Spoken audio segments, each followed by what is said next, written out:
আসসালামু আলাইকুম রহমতুল্লাহ। সম্মানিত আলিম শিক্ষার্থীবৃন্দরা, আমাদের সম্মুখে আসতেছে একটি গুরুত্বপূর্ণ পরীক্ষা, সেটা হচ্ছে বালাগাত ও মান্তিক। বালাগাতের মধ্যে ৫০ মার্ক থাকে এবং মান্তিকের মধ্যে ৫০ নাম্বার থাকে।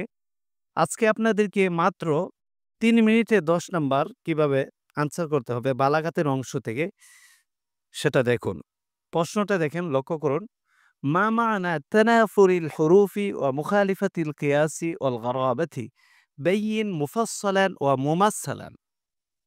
এখানে বলা হয়েছে তানাফুরুল হুরুফের শব্দ কাকে বলা হয় এবং এর অর্থটা লেখার জন্য, ও মুখালিফাতুল কিয়াস মুখালিফাতুল কিয়াস এর অর্থটা লেখার জন্য, অল গরাবা গরাবা কি এর অর্থ লেখার জন্য। বাইয়িন বর্ণনা দাও, মুফাসসালান বিস্তারিতভাবে, ও মুমাসসালান এবং উদাহরণ সহকারে। আসুন, তানাফুরুল হরুফ এর শাব্দিক অর্থ দুর্বুদ্ধ হওয়া। তানাফুরুল হরুফ এর শাব্দিক অর্থ হচ্ছে কি? দুর্বুদ্ধ হওয়া। অর্থাৎ হরফটা উচ্চারণ করতে গেলে কষ্ট হয়, এটাকে বলে কি? তানাফুরুল হরুফ। আর মুখালিফাতুল কিয়াস মানে কি? একটা সরফি কায়দার নিয়মের বিপরীত হওয়া। শেষ। গরাবা হচ্ছে দুর্বোধ্য, অস্পষ্ট শব্দ। শেষ। এখন দেখেন, তানাফুরুল হরুফের শাব্দিক অর্থ হচ্ছে দুর্বোধ্য হওয়া। পারিভাষিক সংজ্ঞা হচ্ছে তানাপুরুল হরফ হলো শব্দের এমন একটি বৈশিষ্ট্য যার কারণে শব্দের উচ্চারণ কঠিন এবং তা প্রয়োগ করে কথা বলাটা কষ্টকর হয়। উদাহরণ, আজস্যু আর নাকাহু, এই যে দুইটা শব্দ, এই শব্দ এটা উচ্চারণ করতে কি হয়? কষ্ট হয়েছে, এই কারণে এটা তানাপুরুল হরফ হয়ে গেছে।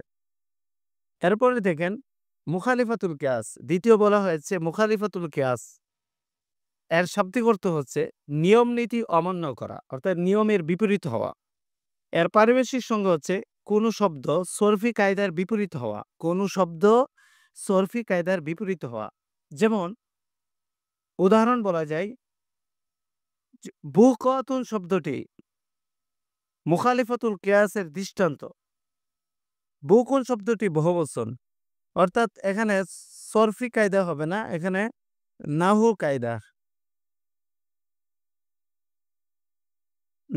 কায়দার বিপরীত হওয়া। বুকতুন শব্দটি মুখালিফাতুল কিয়াসের দৃষ্টান্ত। বকুন শব্দটি বহুবচন, জমা কিল্লতের ওজনে আবওয়াকুন হওয়ার কথা ছিল। বকুন শব্দটি হচ্ছে মুখালিফাতুল কিয়াসের দৃষ্টান্ত। বুকুনের বহুবচন হচ্ছে বুকাতুন, এটা হচ্ছে মুখালিফাতুল কিয়াস হয়েছে, অর্থাৎ নাহুর কায়দার বিপরীত হয়েছে। এটার হওয়ার কথা ছিল বুকুন শব্দটি, এটার বহুবচন হওয়ার কথা ছিল আবওয়াকুন। কি? আবওয়াকুন। গারাবায়ের শাব্দিক অর্থ হচ্ছে অস্পষ্ট হওয়া, দুর্বোধ্য হওয়া। অস্পষ্ট, দুর্বোধ্য হওয়া। এর পারিভাষিক সংজ্ঞা হচ্ছে গারাবা হলো শব্দটি এমন দুর্বোধ্য হওয়া যার অর্থ স্পষ্ট নয় এবং সচরাচর যা ব্যবহার হয় না, তাকে বলা হয় কি? গরাবা। যাই হোক, আমরা সুন্দরভাবে বুঝতে পেরেছি। তানাফুরুল হরফ হচ্ছে কি? আবার বলতেছি, তানাফুরুল হরফ হচ্ছে যা এমন কতগুলো হরফ যেগুলো উচ্চারণ করতে কঠিন হয়। মুখালিফাতুল কিয়াস হচ্ছে কি? নাহর কায়দার বিপরীত হবে।